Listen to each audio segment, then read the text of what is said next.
Hello, कैसे हो बच्चों? कल हम राम नरेश त्रिपाठी द्वारा रचित कविता पथिक पढ़ रहे थे, जो हमारी आधी पूरी हो गई थी सरलार्थ उसके।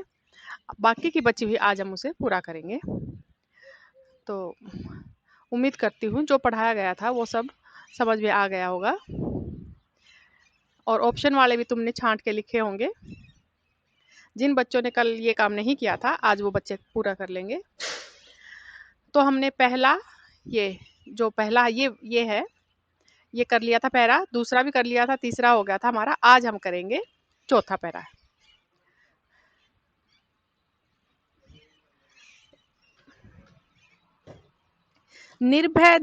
ये चौथा भी हो गया था बच्चों। यहां से शुरू है। जब गंभीरतम अर्ध निशा में जग को ढक लेता है, अंतरिक्ष की छत पर तारों को छिटका देता है। सस्मित वदन जगत का स्वामी मृदु गति से आता है, तट पर खड़ा गगन गंगा के मधुर गीत गाता है।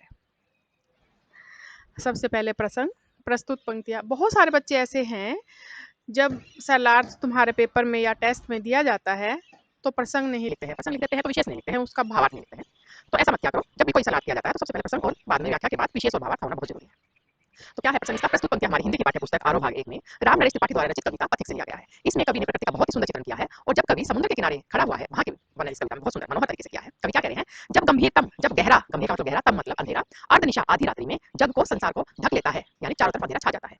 कहने का तात्पर्य कवि का क्या है कि जब आधी रात को क्या होता है, गहरा अंधेरा पूरे संसार में छा जाता है, अंतरिक्ष की छत पर तारों को छिटका देता है। अंतरिक्ष मतलब आसमान। आसमान की छत पर तारों को छिटका देता है। चारों तरफ आसमान में तारे ही तारे छिटक जाते हैं, फैल जाते हैं, यानी जैसे ही अंधेरा होता है आसमान में तारे दिखाई देने लगते हैं। सस्मित वदन जगत का स्वामी मृदु गति से आता है। सस्मित वदन रूपक अलंकार है। सस्मित वदन का मतलब सुंदर शरीर वाला, वदन मतलब शरीर वाला, जगत का स्वामी, इस संसार का स्वामी, मृदु गति से आता है। मृदु मतलब मधुर, मीठी मीठी गति से, चाल से आता है। धीरे धीरे चाल से आता है। धीरे चाल का मतलब क्या हुआ? यानी सूर्य धीरे धीरे अपने स्थान से दूसरे स्थान, पृथ्वी उसके चारों तरफ घूमती रहती है तो लगता है ऐसे जैसे सूर्य निकल कर आ गया है। ठीक है ना? तो धीरे धीरे आता है। क्या कह रहे हैं? सस्मित वदन, सुंदर शरीर वाला, इस संसार का स्वामी जो है, सूर्य के लिए कहा गया है, वो धीमी गति से निकल कर आ जाता है। तट पर खड़ा गगन गंगा के मधुर गीत गाता है। तट पर खड़ा, किनारे पर खड़ा होकर, गगन गंगा के, आसमान गंगा के मधुर मीठे गीत गाता है। यानी मौसम, उस समय जब सूर्य सुबह सुबह उदय होता है तो सूर्य के निकलने पर धूप तेज भी नहीं होती है उस समय, तो क्या होता है कि मौसम सुहावना होता है, सुबह का वातावरण साफ स्वच्छ होता है, तो ऐसा लगता है जैसे किनारे पर आकर सूर्य मीठे मीठे गीत गा रहा है। तो यहाँ पर सूर्य के बारे में, अर्धरात्रि के बारे में, और जब सुबह सूर्य उदय होता है तो उसका बड़ा ही सुंदर चित्रण यहाँ पर किया गया है। अगला है, उससे ही विमुग्ध हो नभ में चंद्र विहंस देता है, वृक्ष विविध पत्तों पुष्पों से तन को सज लेता है, पक्षी हर्ष संभाल न सकते मुग्ध चहक उठते हैं, फूल सांस लेकर सुख को सानंद महक उठते हैं। देखो क्या बताया गया है कि सूर्य जब उदय हो जाता है, उसके पश्चात सूर्य के उदय होने पर प्रकृति में क्या क्या परिवर्तन आते हैं, इसका यहाँ पर बहुत ही सुंदर चित्रण किया गया है। और क्या बताया गया है? उससे ही विमुग्ध हो। उससे किससे? सूर्य से। विमुक्त का मतलब मोहित होकर।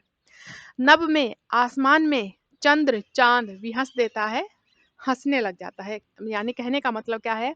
जो चांद रात को ज्यादा चमकता है, वो चांद सूर्य के निकलने पर उसकी रोशनी कम पड़ जाती है, और ऐसा लगता है कि वो बस हल्का सा हंस रहा है, मुस्कुरा रहा है। वृक्ष विविध पत्तों से, पुष्पों से तन को सज लेता है।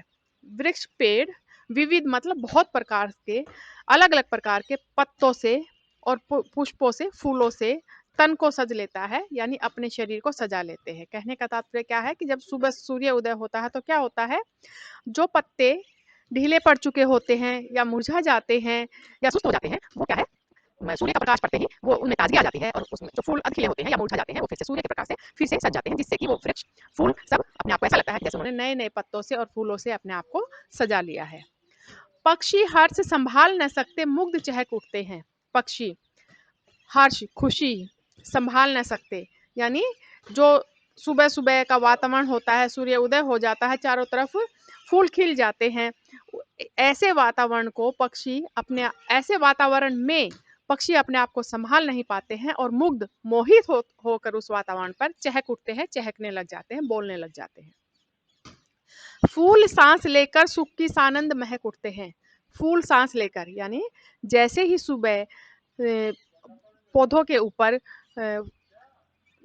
सूर्य का प्रकाश पड़ता है तो क्या होता है कि फूल अपनी खुशबू चारों तरफ फैलाने लग जाते हैं और वह फूल अपनी खुशबू से चारों तरफ सबको महका देते हैं। फूल सांस लेते हैं, ऐसा लगता है कि जैसे फूल भी अभी सांस लेने लगे हैं और अपने आसपास के वातावरण को वो महका देते हैं। तो इस पूरे पहरे में क्या बताया गया है कि सुबह सूर्य के उदय होने पर प्रकृति में क्या क्या परिवर्तन आता है, पेड़ पौधे किस प्रकार से अपने नए नए फूलों, नए नए पत्तों से अपने आप को सजा लेते हैं, उनमें एक नई ताजगी आ जाती है, और सुबह सूर्य के उदय होने पर पक्षी भी किस प्रकार से उस वातावरण में चहकने लग जाते हैं। इस बात का यहाँ पर बड़ा ही सुंदर चित्रण किया गया है। अब आगे देखो, वन उपवन गिरी सानु कुंज में मेघ बरस पड़ते हैं। सूर्य के उदय होने के पश्चात क्या क्या और परिवर्तन आता है, क्या बताया गया है? वन जंगलों में, उपवन बाग में, गिरी पहाड़ पर, सानु समतल भूमि में, कुंज छोटा सा कोई भी बगीचा टाइप में, मेघ बरस पड़ते हैं। इन सब जगह बादल, मेघ होता बादल, बरस पड़ते हैं, बारिश करने लग जाते हैं। यानी समतल भूमि हो, छोटे मोटे उपवन हो, बाग बगीचे हो और पहाड़ हो, कुछ भी जंगल हो, उसमें क्या है, बारिश होने लग जाती है। मेरा आत्म प्रलय होता है और ऐसे वातावरण को देखकर कवि, मेरा कौन, कवि का आत्म प्रलय, यानी पूरी तरह से कवि का परिवर्तन हो जाता है।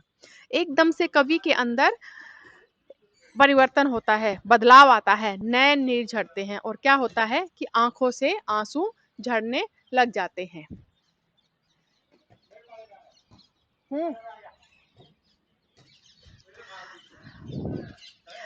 आगे क्या बता रहे हैं, पढ़ो लहर तट तरु,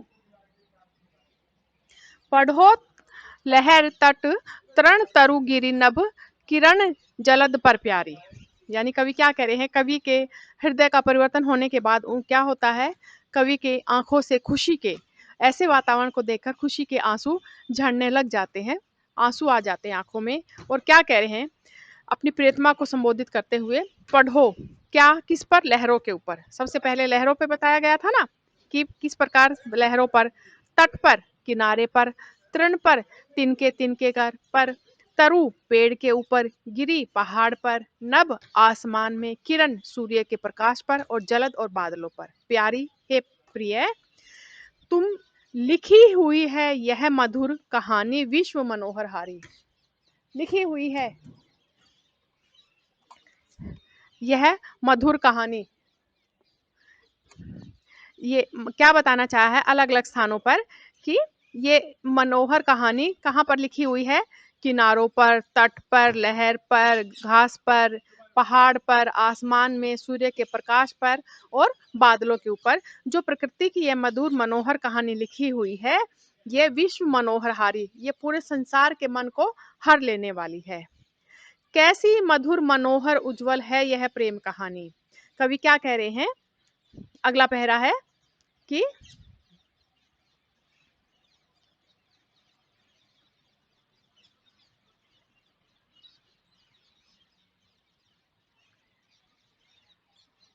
कैसी मधुर मनोहर उज्जवल है यह प्रेम कहानी, जी में है अक्षर बन इसके बनूं विश्व की वाणी।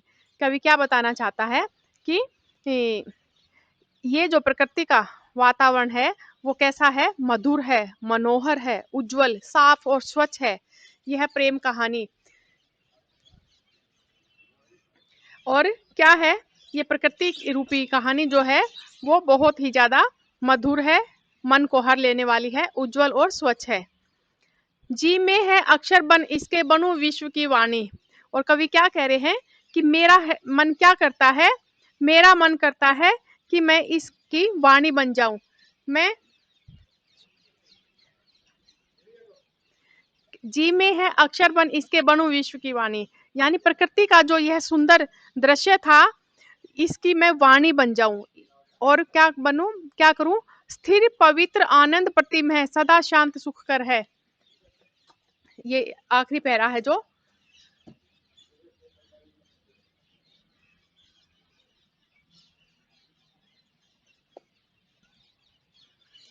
कैसी मधुर मनोहर उज्जवल है यह प्रेम कहानी, जी में है अक्षर बन इसके बनूं विश्व की वाणी।